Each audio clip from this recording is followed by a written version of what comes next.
Nesse bloco, nós vamos falar um pouco sobre alguns aspectos pontuais aplicáveis às escolas de educação básica e até à escola de educação superior. E alguns pontos são bastante complexos, como nós vamos começar a falar sobre normas que regulam os aspectos da inclusão, da diversidade, e que vocês que estão nas instituições de ensino sabem quanto é difícil, quanto está sendo difícil trabalhar com alunos que têm altas habilidades, são pessoas portadoras de deficiência, aspectos de inclusão, todos os aspectos constitucionais, mas que têm que ser analisados pelas instituições com muita cautela. Não existem disposições comuns em todas as áreas. Você tem, inclusive, pareceres do Conselho Nacional de Educação, você tem lei, você tem decretos, você tem normas, inclusive leis estaduais, que estabelecem critérios a serem observados pelas escolas. Mas nós não vamos poder aprofundar nesse sentido. Nós fizemos, inclusive, o IPAE fez recentemente, tem disponibilizado um encontro, um evento que foi feito sobre o aspecto de inclusão. E nós tivemos ali uma demanda significativa, está inclusive à disposição de quem tiver interesse em ter esse acesso a esse evento. Agora, nós temos que observar normas que são caráter nacional hoje, e até internacional. Você tem terminologias, você tem nomes, você não pode usar algumas linguagens, algumas palavras que eram utilizadas antes, mas você tem a necessidade de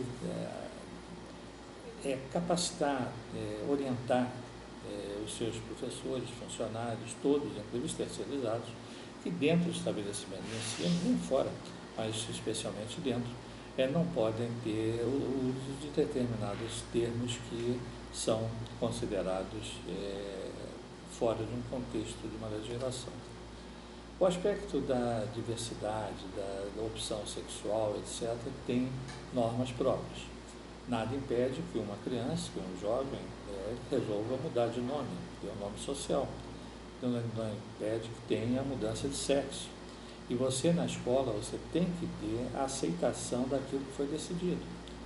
Você pode ter até pontos de vista diferentes, mas nada impede que ele troque o nome, depois volte para o nome antigo, ou troque para outro nome, e a secretaria escolar tem que observar, a escola tem que receber, observar se ele tem um amparo legal para isso, se ele fez isso dentro das normas previstas e altera o diário de classe, altera o registro acadêmico e você vai fornecer no final o último nome dele, ou seja, como ele se formou, quando ele concluiu, quando ele pediu transferência.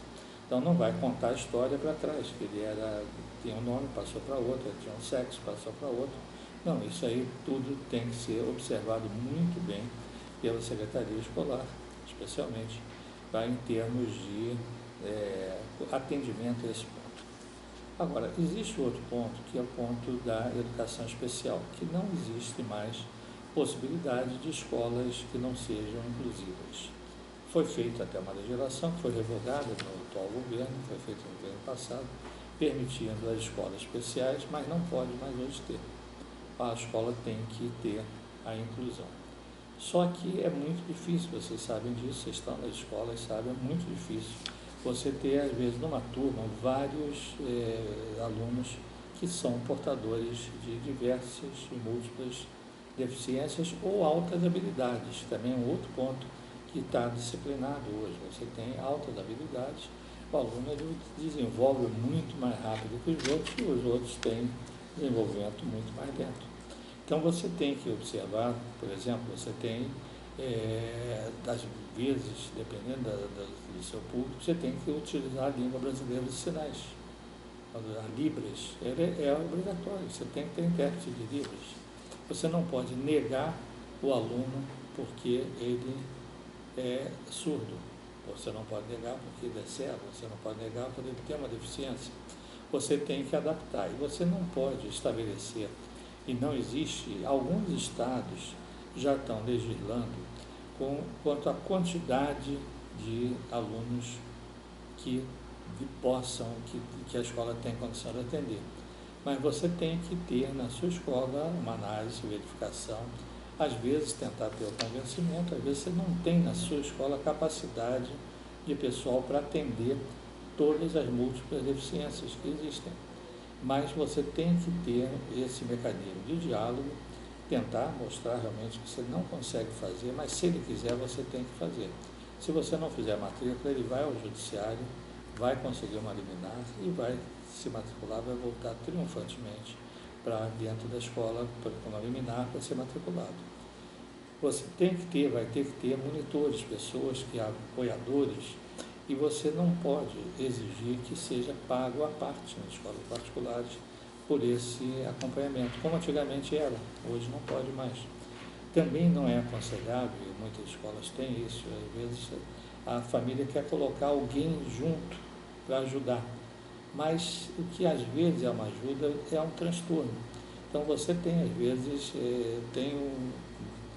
uma pessoa da minha família, uma sobrinha, um sobrinho, uma tia, tal, que pode ajudar, ela pode ficar na escola, mas isso é um problema sério para cada instituição. Ou seja, tem que ser os profissionais da escola, contratados ou terceirizados, mas tem que ter esse cuidado todo.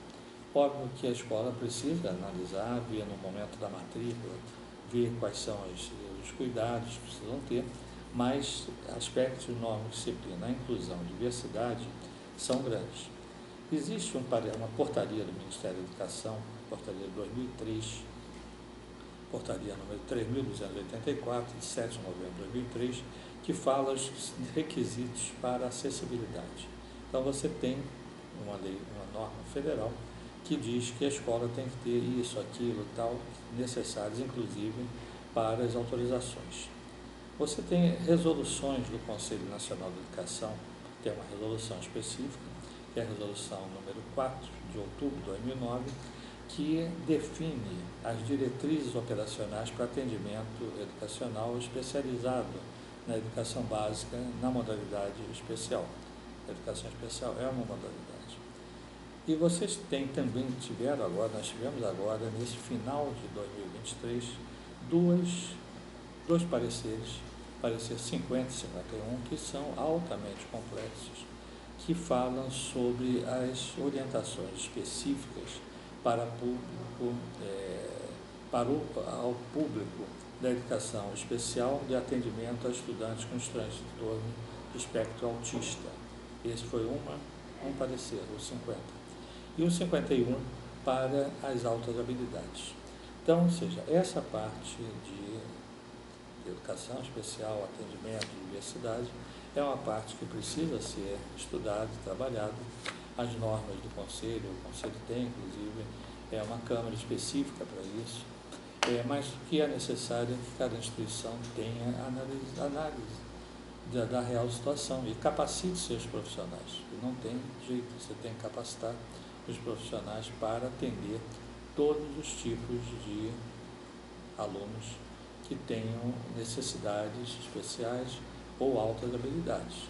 Então, é um bloco que nós não vamos poder aprofundar, como não comentamos, fizemos um evento, o Instituto IPAI tem um encontro, material pedagógico sobre isso, que está à disposição de todos. E vamos agora comentar alguns aspectos, são aspectos mais brandos, em termos assim, e que são de grandes dúvidas. E vamos começar pelo ensino médio. Muitas escolas de educação básica têm ensino médio. Como é que está o ensino médio? Tem uma lei e a lei está em vigor. Não teve todas as ameaças de revogação e tudo isso não foram para frente ainda. E talvez não vão para frente. Então, o que você tem é a Lei 13.415 de 2017, nós estamos em 2024, que definiu normas sobre ensino médio. Isso é que está em vigor, ou seja, você tem que ter essa norma. O Conselho já deliberou, vários conselhos estaduais deliberaram, mas você tem normas claras sobre o ensino médio, itinerário formativo, etc. O que houve foi uma posição política do governo federal que iria revogar o ensino médio. Só que revogação de uma lei você não faz com discurso, você só faz com a revogação por uma outra lei ou por uma medida provisória. E o Congresso Nacional fechou a questão dizendo que não vai modificar a lei como o Executivo queria. Foi colocado regime de urgência, foi retirado, foi derrubado o regime de urgência, voltou ao regime de urgência, mas, ou seja, o Congresso Nacional, a tendência é de manter. Deve ter pequenas alterações, mas o que acontece é que as escolas precisam estar prontas para adaptar e já trabalhar com a carga horária, etc., definida por essa lei de 2017. Também um capítulo à parte, estamos prontos a orientar especificamente nesse aspecto. Outro ponto também que nós temos que destacar são as normas aplicadas à educação infantil. A educação infantil é legislada pelos sistemas municipais de educação. Então, nós temos Conselho Estadual de Educação e temos conselhos municipais. Em cada cidade tem um. Praticamente todas as cidades têm um conselho municipal. E ele que legisla sobre as normas de educação infantil. Se a escola atua na educação infantil, fundamental e média, tem que observar normas da educação infantil do Conselho Municipal de Educação e do Conselho Estadual para fundamental e médio. Alguma coisa se interliga, mas são coisas distintas e a realidade de uma cidade é diferente da realidade da outra. Se você tem um colégio que tem uma unidade na cidade A e outra na unidade na cidade B, você não pode, talvez, usar o mesmo projeto pedagógico amplo. Você tem que verificar o que está definido num e no outro. Então, a educação infantil observe e acompanhe as normas do Conselho Municipal de Educação. Outro ponto que nós queríamos também colocar nós falamos no regimento. Tá? O regimento é a lei geral da educação na escola. Mas é aconselhável hoje, nós temos aconselhado, inclusive muitas das consultas que têm surgido, é sobre a aplicação de penalidades, processo de aplicação de penalidades. E é diferente, você não vai aplicar o mesmo tipo de penalidade no aluno de educação infantil para outro do ensino médio. Então, o que é aconselhável é que você tenha um código disciplinar. E esse código disciplinar, ou códigos disciplinares, voltados a segmento. Então, você tem alunos da educação especial que precisa ter normas também, mas o código disciplinar deles é diferente do código do aluno regular. Então, ao aconselhamento nosso é que o capítulo do disciplinar de aplicação de penalidades seja mantido curto no regimento, mas remetido para um código disciplinar à parte e vários códigos disciplinares de acordo com a realidade de cada segmento. Então, o IPAE tem orientado, tem colaborado com instituições na definição dos códigos disciplinares, que é diferente das normas de convivência. Muitas escolas têm normas de convivência, e essas normas de convivência têm nomes diferentes, são normas que estabelecem a convivência pacífica nas instituições. Então, o que nós temos que convir é que há uma necessidade da escola definir se quer ter normas, se quer ter código disciplinar ou não, isso é facultativo. Agora, o regimento tem que ter. Agora, nós aconselhamos que tenha normas disciplinares à parte e tenha normas de convivência também numa linguagem bem acessível, estabelecendo as regras não legais, as regras operacionais da instituição. Bom, vamos tocar rapidamente sobre contratos. Todos vocês que são de escolas particulares têm contrato de prestação de serviço. O contrato é feito com o quê? Com a escola ou com a mantenedora? É com a mantenedora, não é com a escola. Quem assina o contrato é a mantenedora. A escola é onde o aluno vai estudar. Então, ou seja, eu, pai de aluno, contrato a escola tal para o meu filho ou eu estudar no colégio tal. Então, você contrata a mantenedora. Aí você estabelece condições, preço, normas, o que vai prever, as condições operacionais e tal. Essas normas do contrato são mais ou menos conhecidas. Você tem o Código de Defesa do Consumidor, o Código Civil, não muda há bastante tempo, mas a escola pode fragmentar a mensalidade em 10 parcelas, 12, 15 parcelas, como queira. Pode receber em cartão de crédito, sistema Pix e tal. Agora, tudo isso tem que ser observado e a mantenedora tem que emitir nota fiscal ou se for uma associação, pode até ter nota de contribuição, mas tem que estar revisto isso de acordo com cada município, o que você vai emitir disso. E o contrato ele tem validade de um semestre, de um ano, de um bimestre, depende do modelo que você definir, mas são normas importantes. Agora vamos falar numa parte quase final sobre as orientações para a revisão dos instrumentos legais da mantenedora e da mantida.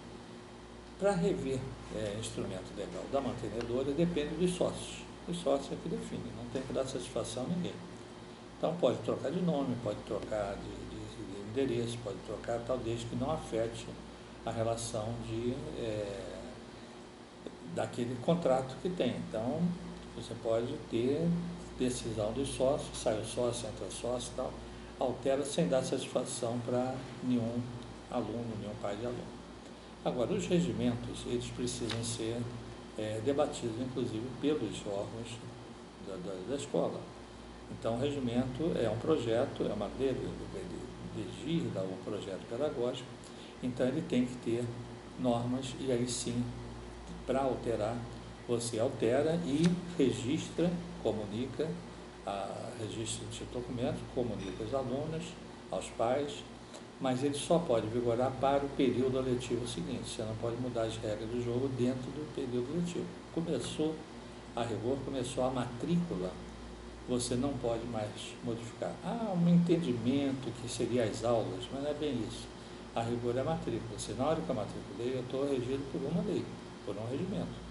Então eu não posso modificar a carga horária se é essa, se é aquela outra, tal, e vai modificar o critério. Então, ou seja, eu comprei o produto em cima daquilo que estava disponibilizado no ato da entrada em vigor do contrato, das matrículas. Mas é necessário também ser feito, e é aconselhável ser levado à Secretaria de Educação, dado conhecimento quando tem mudanças substanciais.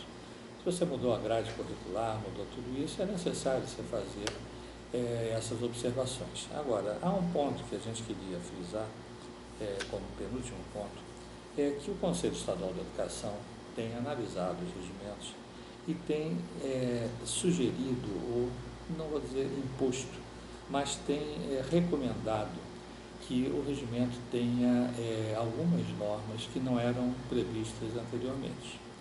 Então, eu vou enumerar aqui o que está sendo colocado em diligências, normalmente pela Secretaria de Educação, quando analisa um regimento. Coloca, por exemplo, que tem que constar expressamente tratamento dispensado aos professores, alunos e servidores com deficiência, descritos na deliberação 388. Isso aí tudo bem. Agora, consta também que deva constar no regimento disposição sobre a lei, eu não vou citar o número das leis, mas sobre prevenção e uso de drogas. Outra disposição sobre educação do trânsito. Uma outra sobre ensino da história e cultura afro-brasileira e indígena. Uma outra sobre normas de estágio. Uma disposição sobre universalização das bibliotecas. Combate a bullying, primeiros socorros, que é obrigatório, a escola tem que ministrar cursos para primeiros socorros, prevenção e violência doméstica contra criança e adolescente. Então, são algumas normas que foram estabelecidas por leis desde 1990 até 2022, que estão sendo necessárias incorporar aspectos dessas leis no regimento. Então, o que leva a uma recomendação, e talvez uma recomendação para todos os que participam desse encontro? Revisem os seus regimentos, analisem, mesmo que não vai entrar em vigor agora, mas já façam modificações, preparem as modificações, debatam, porque o regimento é um elemento base da instituição. As regras são definidas por ali. E para que isso? Para evitar, para minimizar esse último ponto que nós vamos colocar, que é exatamente a necessidade das precauções jurídicas nas escolas. Então, o que você tem que observar? Você tem que observar precauções jurídicas, você tem que tentar minimizar os efeitos de conflitos. Um conflito perde aluno, dá risco de indenizações pesadas, inclusive, há um desgaste junto à imprensa. Então, você tem que evitar ao máximo os conflitos. Agora, para evitar ao máximo o conflito, você tem que ter o quê? Um bom contrato, você tem que ter um bom regimento, você tem que ter um bom projeto pedagógico e você tem que ter uma equipe capacitada para dialogar, para verificar e para registrar todos os fatos. Você não pode, por exemplo, como antigamente, você pegava uma criança, levava para a coordenação e aplicava uma penalidade de suspensão, isso tal. Hoje não pode, você tem que fazer um boletim de ocorrência, dar liberdade para o pai ou advogado, via escola, você definir. Você não pode mais mandar bilhetinho na caderneta escolar, você não pode mais mandar mensagem por e-mail, por zap, etc., de forma aberta. Nem você pode colocar coisas assim que sejam nem pelo aluno, tal, chamar o pai para comparecer à escola. Não, você tem que ter um diálogo direto, mas tendo cuidado de reserva e, sempre que possível, filmar, documentar, gravar os atendimentos. Nunca faça atendimento sozinho, faça sempre atendimento com mais de uma pessoa. E lá abre um documento. É quando você vai a qualquer órgão federal, por exemplo, você vai à Presidência da República, você vai ao Ministério, sempre tem alguém junto que é o que vai testemunhar, que vai fazer o documento. E esse documento não precisa ser nem assinado pelas partes que estão presentes. Se puder, ótimo. Mas como se fosse um boletim onde você registra, arquiva, guarda isso durante alguns anos, armazena nas nuvens para não ter perda de física, mas você tem que estar muito bem documentado que os conflitos acontecem e as indenizações acabam sendo pesadas. Esperamos que vocês não tenham nenhum desses problemas, mas, infelizmente, isso acontece. O crescimento dos direitos, deveres, qualquer coisinha, principalmente o aluno inadimplente, ele questiona muito mais do que o aluno que está adimplente, porque ele aproveita e, naquela negociação, ele faz um acordo, você abre mão do que ele está devendo, ele transfere e você fica livre do problema, mas perdeu significativamente o dinheiro. Problemas de cobrança é uma coisa também que hoje existem algumas empresas especializadas de cobrança, que trabalham e sabem trabalhar. Você tem que ter muito cuidado com a lei, que é a lei de proteção de dados. Você não pode disponibilizar dados. Você tem que ter arquivos digitais, que é aconselhável. O ensino superior é obrigatório. Escola básica ainda não é obrigatório, mas é aconselhável. Então você tem que ter todas as precauções jurídicas para evitar isso. Site extremamente atualizado, linguagem correta, correspondências circulares, revisem muito bem ao colocar, tem que disponibilizar isso pelas vias estabelecidas no contrato e tem que trabalhar sempre com uma equipe, desde a direção altamente atualizada, a coordenação, secretário, até o funcionário, mais simples funcionário da equipe. Porque tudo que acontece dentro da escola é sujeito a penalidade, a responsabilidade. Fora da escola, não. Tá? Mas se você tem um aspecto de um crime, mesmo que seja um crime teoricamente simples, mas quem vai responder se é criminal, quem vai responder é o funcionário, não a escola. Então é o diretor, é o servente, é o coordenador, é o professor, ele que vai para a vaga criminal. A escola é responsável pela indenização, pelo aspecto civil, danos morais, etc. Então, você tem a responsabilidade civil e criminal dentro dos estabelecimentos de ensino. E para evitar tudo isso, nada melhor do que você capacitar e orientar sempre essas pessoas da sua instituição. Bom, nós estamos encerrando o Instituto de Pesquisa e Administração da Educação, quero agradecer a oportunidade de estar dialogando com vocês e se coloca à disposição. O IPAE tem linhas colaborativas com as escolas, temos consultoria, assessoria e outras linhas de serviço, todas disponibilizadas no site. As dúvidas que vocês tiverem, vocês podem demandar. Nós temos um e-mail que é instituto@ipae.com.br, um zap também que pode ser encaminhado, mas sempre identificando a instituição e tudo para que a gente possa responder de forma individual. Nós não fizemos esse encontro com uma interatividade, porque muitas das dúvidas de vocês, das questões, são particulares e nós não queremos compartilhar com outros colegas que estão participando, como acontece no presencial. Por isso, o IPAE tem realizado periodicamente cursos, eventos virtuais. Os presenciais não estão descartados, mas diminuíram muito. Mas o que nós queremos é desejar realmente que vocês caminhem com paz, tenham desenvolvimento e que realmente possamos colaborar com vocês sempre que seja necessário. Então, eu sou João Roberto Moreira Alves, presido o Instituto de Pesquisa e Administração da Educação e desejamos a todos um excelente trabalho nas suas instituições.